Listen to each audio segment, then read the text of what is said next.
banyak perempuan-perempuan hebat yang saya lihat. Apakah ada semacam sistem saringan alamiah atau non alamiah yang terjadi sehingga penghambatan kaum perempuan ini untuk maju? Menurut saya kalau perempuan yang nanganin negara Indonesia ini, kayaknya beres. Gimana dok, menurut dokter? Karena sebetulnya kan negara itu adalah suatu rumah tangga besar kan, gitu loh. Jadi kita ini Indonesia tahun 2022 ini kan dikaruniai 278 juta orang yang mesti diurusin, mesti dirawat, mesti dijaga, mesti dididik dan sebagainya. Empower. Ya, unit terkecil dari suatu negara itu kan keluarga. Kita urusin 52 juta keluarga. Bagaimana cara mengurusnya?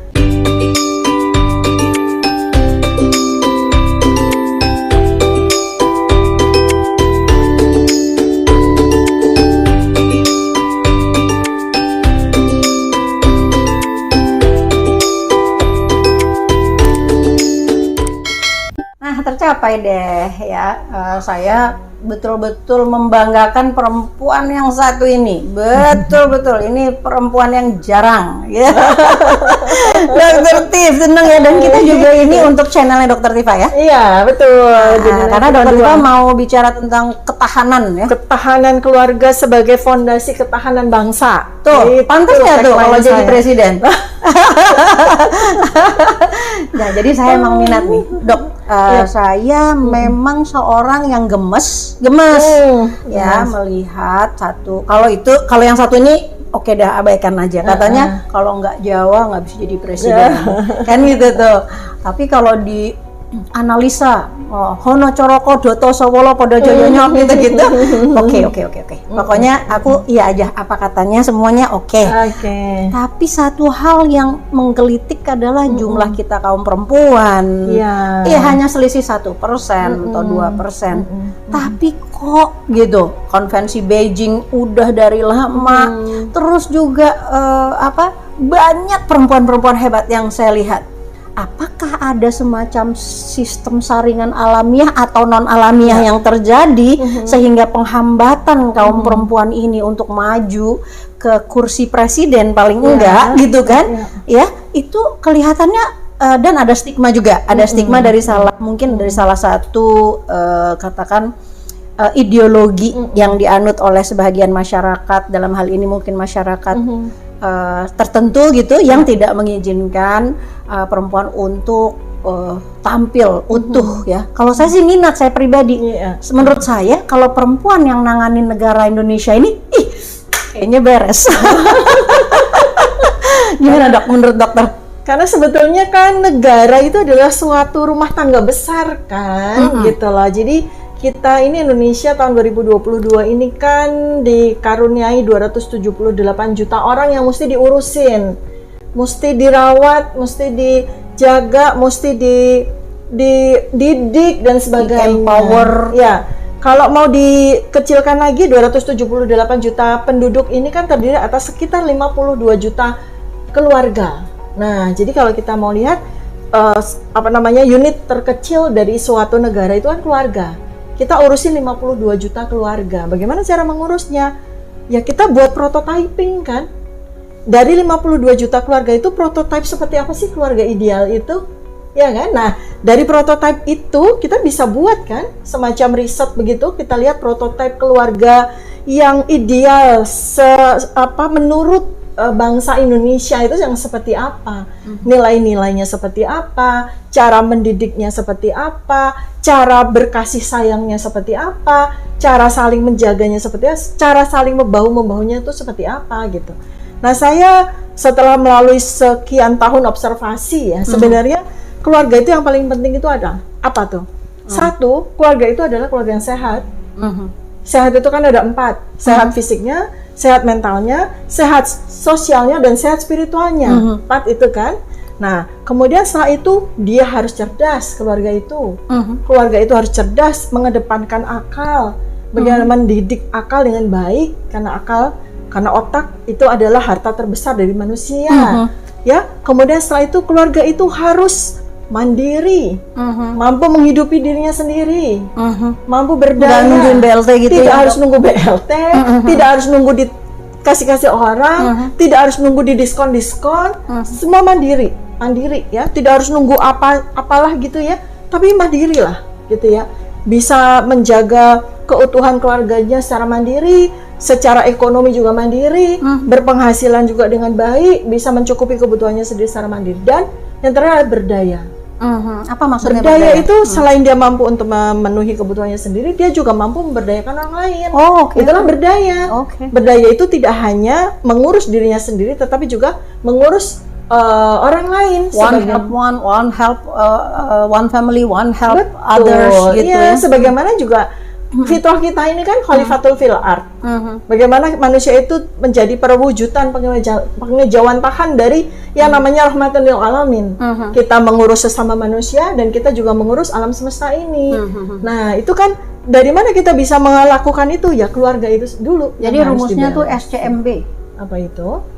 Tadi. Iya, sehat, betul, cerdas, mandiri dan berdaya. Itu kita cari tuh SCMB itu ya.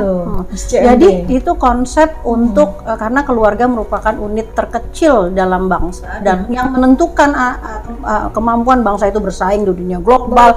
Dia menentukan juga apakah pasal 33 dan pasal 34 tercapai. Saya penasaran nih, soalnya Dokter Tip punya buku nih. Bukunya juga dahsyat-dahsyat nih ya.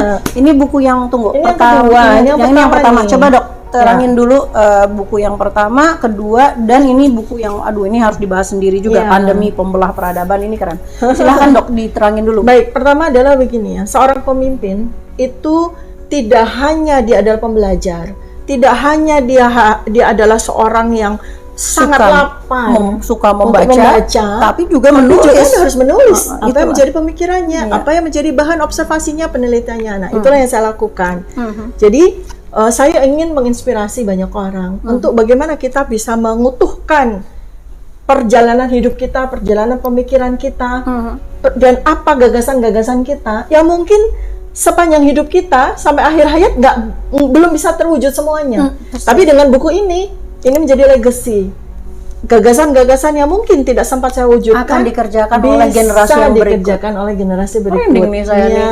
Kita harap lahir Tifa Uzia yang hebat-hebat yang lainnya ya. Nah, pertama buku ini buku yang berdasarkan dari riset saya belasan tahun perjalanan hidup saya yang sebagian besarnya saya menjadi dokter.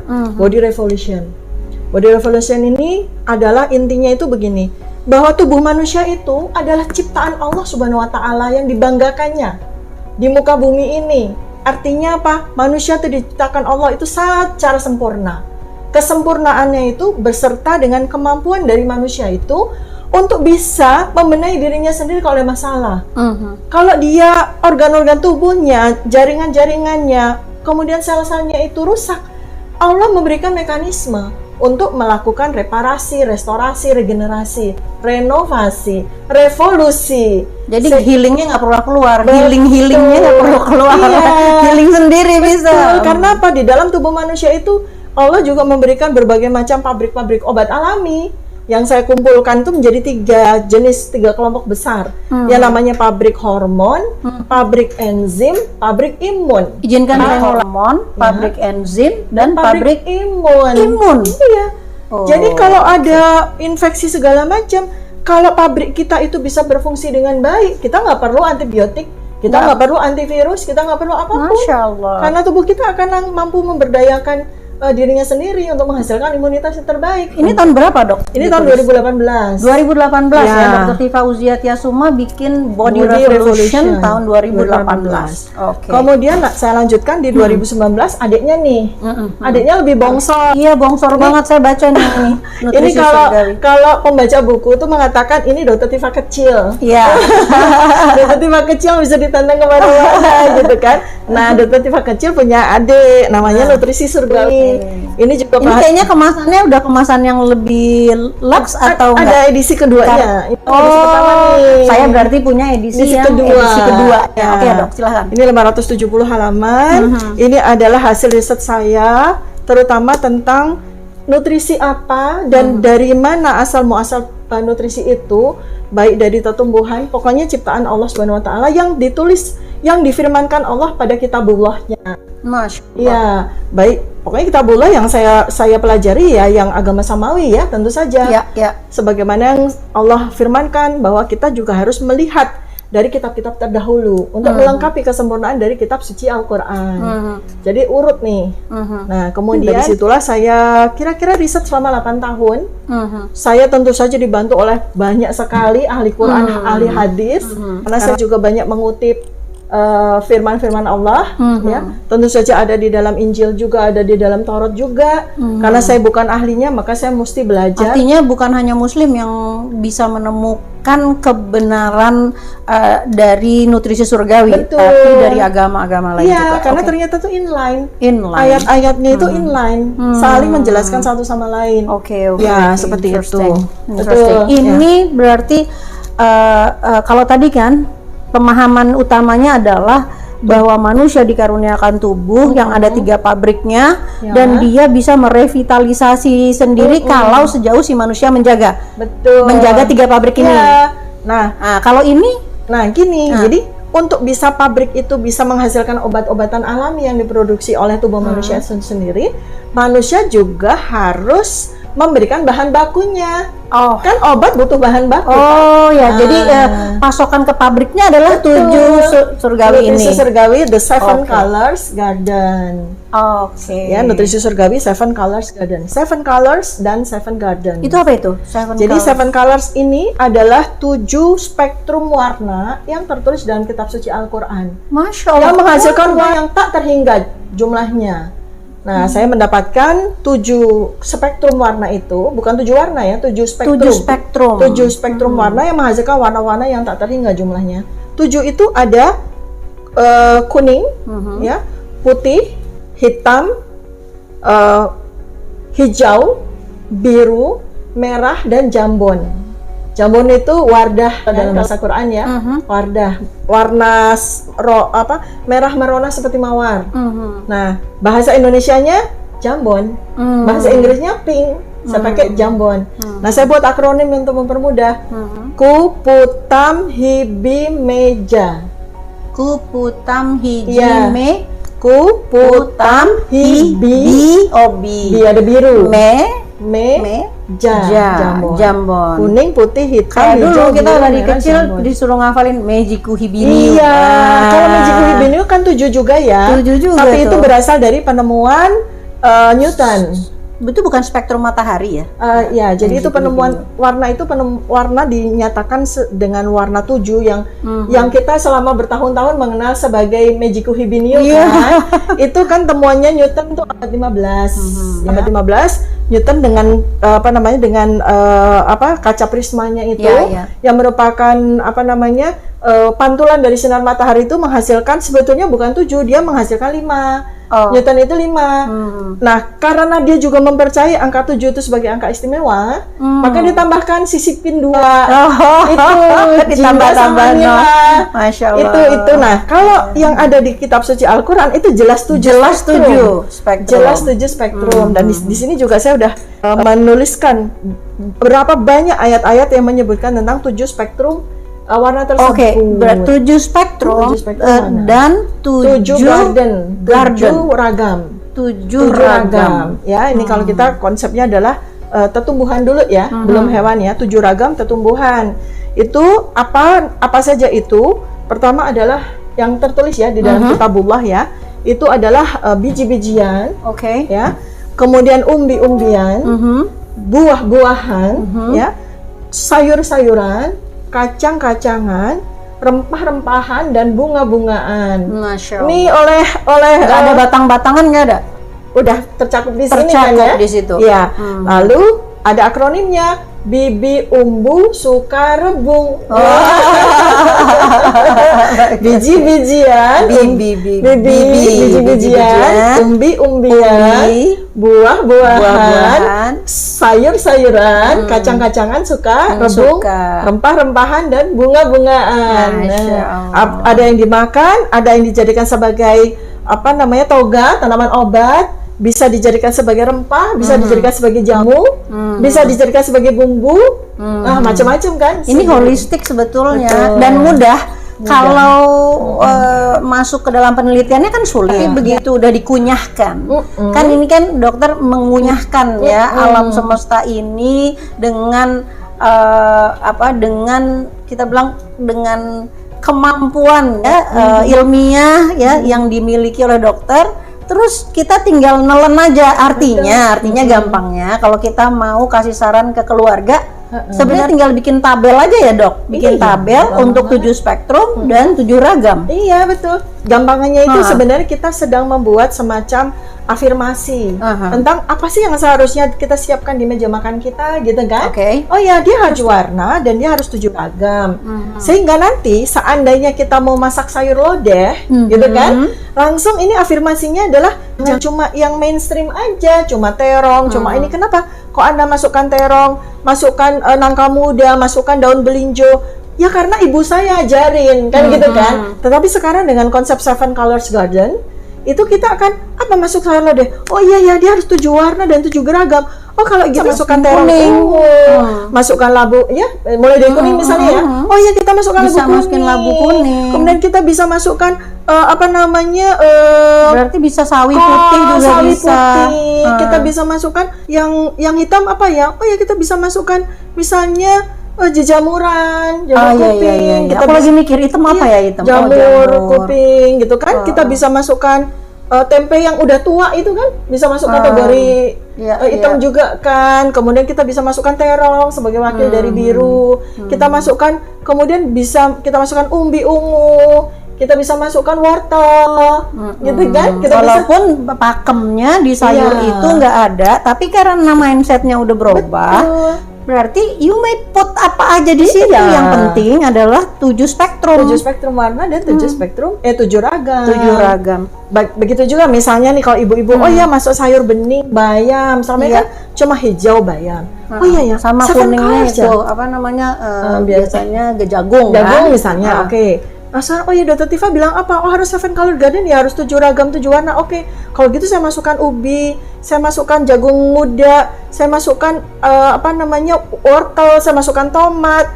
Boleh nggak saya masukkan misalnya labu, kombucha, misalnya gitu kan? Kita masukkan apa lagi? Boleh kita masukkan. Oh iya ya, kacang-kacangannya belum, boleh nggak kita masukkan kacang edamame? Boleh, kan jadi rame tuh kan sayur bening bayamnya. Jadi kalau misalnya Dr. Tifa boleh bermimpi, boleh bermimpi. Nih kita kan boleh bermimpi aja. 3 langkah apa untuk Indonesia, untuk keluarga-keluarga Indonesia yang akan Bunda Tifa, Dr. Tifa perintahkan, katakan gitu lah ya, perintahkan gitu. Nggak apa-apa if I were a president of Republik Indonesia, apa dok yang mau dokter lakukan terhadap yang inline sama ilmu dokter dan juga jabatan dokter yang tertinggi di negeri ini, ya kan? Nah ini kan ada di buku yang ketiga nih, yang insya Allah ini kan segera launching ya, udah pre-launching lah ya sekarang ini. Pandemi Pembelah Peradaban. Jadi buku ini adalah pelajaran bagi saya luar biasa 3 tahun ini kita semua mengalami masa pandemi coronavirus dan others ya, karena berbagai macam juga infeksi ikutannya. Nah, ternyata kita ini nggak bisa rely on hanya kepada pemerintah, Kementerian Kesehatan. Semua orang itu harus berdaya. Semua orang itu harus bisa menjaga kesehatan dirinya. Sebab apa? Kita habis-habisan nih dengan satu pandemi. Sementara WHO, sementara banyak ilmuwan yang mengatakan bahwa nanti di masa depan akan lebih banyak lagi pandemi-pandemi berikutnya. Orang kemarin saya pergi ke dokter, sebenarnya ke dokter kulit. Terus kata dokter, ini lagi tinggi lagi nih gitu. Pandeminya akan waduh, saya bilang kapan kita bebas dari rasa takut ya. Kemarin aja dengan coronavirus aja kita udah nambah utang 2.000 triliun kan. Sementara coronanya belum selesai COVID-nya, ditambah lagi dengan dampak yang lain, ditambah lagi dengan ternyata mutasinya luar biasa. Nah, kalau rakyat nggak disadarkan untuk berdaya dengan cara seperti apa, maka ya kita nanti akan seperti apa nanti menghadapi? Nggak mungkin, kita sekarang udah hancur, belum bangkit, nanti ada pandemi-pandemi berikutnya. Jadi itu pelajaran yang membuat dari 3 buku ini, dari pemikiran saya selama 3 tahun, saya sampaikan begini, if I were gitu ya, seandainya gitu ya, kan kita boleh ya, kita sangat boleh. karena bisa saja begini, pemikiran saya, kalau saya jadi presiden, oke, kalau saya nggak jadi presiden, saya akan sampaikan usulan ini kepada para calon presiden, kan gitu. Tepat. Tapi kalau ternyata, katakanlah siapapun juga bisa menjadi presiden, warga negara, dia memiliki syarat, kan bisa saja. If I were the next president, apa yang mesti saya lakukan? Sederhana saja sih, sebenarnya Allah Subhanahu Wa Taala itu sudah memerintahkan kepada kita itu untuk menjaga syariat 4 aja, ya kan? Ini sebetulnya kan yang paling dasar, yang membuat kita bisa tegak berdiri sebagai manusia dan sebagai negara, sebagai bangsa. Pertama, kita tegakkan syariat pertama, jaga nyawa. Nah, berarti itu kan perintah jaga nyawa itu harus kita jaga yang sehat, iya kan? Harus kita yang melakukan kan? Oke. Syariat itu tidak diperintahkan untuk kepala negara untuk ini, tapi untuk semua manusia. Jaga nyawa, ya kan? Berarti kita harus bertanggung jawab terhadap nyawa ini. Bagaimana caranya? Kan kita harus memiliki ilmunya, ya kan? Nah, itu ya, pertama ada jaga nyawa. Jaga nyawa, yang kedua adalah jaga akal. Nah, berarti kita punya kewajiban untuk terus menuntut ilmu, untuk terus belajar. Ya kan? Ilmu berserakan, ilmunya Allah tuh berserakan di seluruh muka bumi ini. Tinggal bagaimana kita mengambilin satu demi satu, kan? Nah, itu yang harus kita amanah tugas manusia, jaga akal. Nah, di situ pengejawantahnya adalah yang pertama tadi ya tentu saja sektor kesehatan itu adalah sektor yang paling penting. Sektor yang paling penting yang bagaimana membuat tidak hanya kita memberikan fasilitas secara pasif yang bisa dipakai oleh rakyat, tetapi bagaimana kita bisa memberdayakan rakyat untuk oh iya ya, saya mesti jaga nyawa. Kalau gitu saya harus punya ilmu sehat dong. Kalau gitu saya harus bisa tahu dong bagaimana saya menjaga kesehatan saya dan keluarga dong, kan gitu. Nah, itu sebetulnya mandat itu yang saya lihat di mandat yang besar itu belum dioptimalkan oleh negara. Padahal ini. Sebenarnya kalau kita diberikan kepercayaan, kita pun rakyat, maksudnya diberikan kepercayaan, rakyat pasti mau melakukannya. Gitu. Karena nenek moyang manusia itu ya dari leluhur manusia itu kan sudah ahli dalam pengobatan dengan menggunakan kekayaan lokal hayati masing-masing yang kalau di Indonesia namanya jamu, kalau di Cina namanya Chinese Traditional Medicine, Indian Traditional Medicine, Iranian Traditional Medicine, di Eropa ada Yunani Traditional Medicine, di Afrika ada Abyssinian Medicine, ya. Itu kan sebetulnya adalah kekayaan ilmu para leluhur, gitu kan. Ya, tinggal sekarang para ilmuwan itu tugasnya adalah itu genuine ya, itu genuine itu. Iya, sekarang ilmuwan itu tugasnya melakukan saintifikasi. Ya, saintifikasi. Local genius yang ada di kultur-kultur seluruh bangsa, kemudian disaintifikasi, nah kemudian dianut kembali gitu. Itu tugasnya pemerintah yang harusnya sehingga semua orang itu nggak begini loh. Kalau saya sakit obatnya apa ya? Saya punya keluhan obatnya apa? Pertanyaan itu selalu begitu. Kan, padahal untuk sesuatu yang from the very beginning mestinya ya. Jadi awareness of kesehatan sendiri itu udah dibangun dari awal sekali. Awal banget. Betul. Dari sejak sebelum manusia itu lahir masih menjadi janin di dalam perut ibunya udah jaga. Ibunya jaga. Tahu bagaimana menjaga. Gitu kan. Nah, ini baru dua nih dokter. Jaga nyawa, jaga akal. Syarat yang ketiga adalah jaga generasi penerus kita. Kelangsungan generasi ini adalah tugas kita sekarang. Sebab kalau kita tidak punya kesadaran untuk menjaga kelangsungan generasi, bisa saja nanti generasi manusia berikutnya akan punah. Gara-gara kita tidak menyadari itu sebagai amanah kita, kan? Nah, sekarang ini apalagi ketika kita sudah tahu isu-isu global, ya kan, dengan adanya katakanlah dogma-dogma baru nih, free child misalnya, soal keluarga nggak perlu harus punya anak misalnya, kemudian ya kita tahulah isu-isu global yang kemudian menjadi ancaman bagi kelangsungan generasi manusia berikutnya. Kalau kita nggak tahu bahwa itu adalah ancaman loh, gitu. Beberapa negara sudah terjadi decrease loh, jumlah penduduk loh. Karena dikasih contoh dok, misalnya Jepang. Ya, Jepang udah kebingungan karena jumlah penduduknya berkurang loh, bukan bertambah. Karena kan posisi usia tua itu udah nggak bisa dihindarin. Mereka pasti akan tetap ada kan. Lalu kalau generasi bawahnya atau generasi lahir barunya itu nggak didorong, habis kan. Betul. Bangsa itu pertama dengan konsep dan dogma yang baru yang mereka nggak mau punya anak, mereka nggak mau repot. Kedua adalah bagaimana generasi ini tidak punya kemampuan untuk menjaga kesehatannya, sehingga menghasilkan generasi berikutnya yang infertil, ya kan, yang tidak punya kemampuan untuk reproduksi. Kan kita tahu itu ya, kan dari makanan yang buruk, dari kayak pola hidup, pola bangun malamnya, jadi sehingga fertilitasnya rendah. Sama juga kan kita sekarang udah terlalu banyak makanan-makanan yang mengandung hormonal, sintetikal. Itu bisa, itu sintetik bahaya banget. Aduh dokter kayaknya pusing deh mikirin makanan sintetik. Kayaknya iya, padahal bukan. Seperti itu kan. Jadi makanan jadi-jadian ya dok. Betul, dan itu kan udah menjadi suatu segera akan menjadi kampanye besar-besaran untuk menggantikan makanan-makanan organik, untuk menggantikan makanan-makanan asli dari tumbuhan dan hewan. Akhirnya kitanya juga jadi, kalau kita makan makanan yang plastik gitu, akhirnya kita juga bukan jadi orang ya dok, jadi manusia sintetik. Jadi manusia sintetik ya dok, disebut sebagai transhuman kan? Apakah kita mau generasi manusia sekarang ini yang diciptakan Allah sebagai anak keturunan Adam itu punah, lalu digantikan dengan manusia sintetik yang diciptakan oleh manusia sendiri? Kan kita nggak mau ya. Yang jelas mereka nggak berkiblat, nggak mau megang kitab, nggak mau kan gitu kan. Makanya Allah itu benar-benar memerintahkan kita untuk jaga kelangsungan generasi. Menarik. Yang keempat dok, manusia. Yang keempat adalah jaga harta dan kehormatan diri. Ini sesuai dengan Undang-Undang 1945, ya kan? Jaga harta ini bukan hanya sekedar harta keluarga kita, tapi harta ini negara Kesatuan Republik Indonesia. Negara yang di dalamnya itu, di dalam tanah kita itu. Kalau gitu tuh suka nangis, sedih, nangis.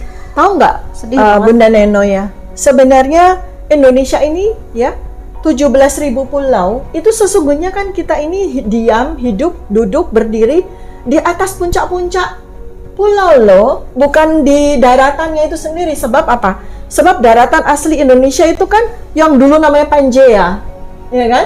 Lalu kemudian dia pecah karena berbagai macam bencana, asteroid dan sebagainya, menjadi benua Sundaland, ya kan? Ya. Itu kan tertidur. Tapi di bawahnya, di bawah permukaan air itu ada daratan. Daratan itu daratan kekayaan yang luar biasa. Makanya ketika pengeboran minyak itu kan dia harus sampai berapa ratus atau ribu. Nah, untuk mendapatkan itu karena kekayaannya ada di situ gitu. Karena itulah Indonesia menjadi incaran banyak orang. Dan ini menjadi concern dari Dokter Tifa Uzia. Jadi gini, teman-teman semuanya, kita suka takut bicara pinter. Takut bicara pinter karena orang-orang yang pinter itu, yang dirahmati Allah itu pasti menyintai negerinya, pasti menyintai negerinya.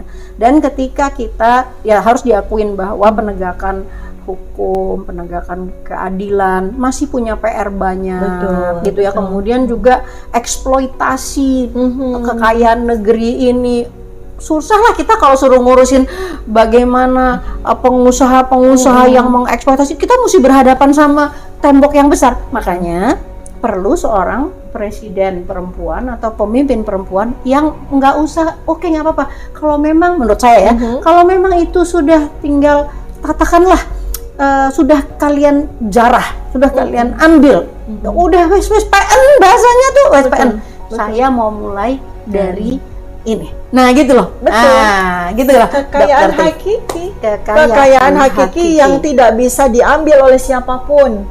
Kekayaan hakiki yang tidak bisa dicederai oleh haknya oleh siapapun, asalkan hak asasi manusianya dipegang dengan teguh. Makanya saya bilang jaga perintah Allah itu jaga harta dan kehormatan diri. Itu maksudnya adalah jaga harta dan kehormatan diri kita. Hak asasi kita ini loh harus tetap tegak, karena itu udah harta terbesar dari manusia.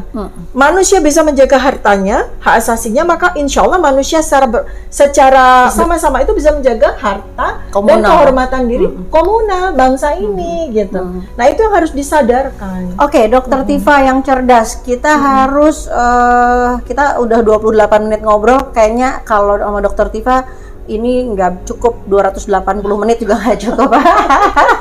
Ini suksesnya.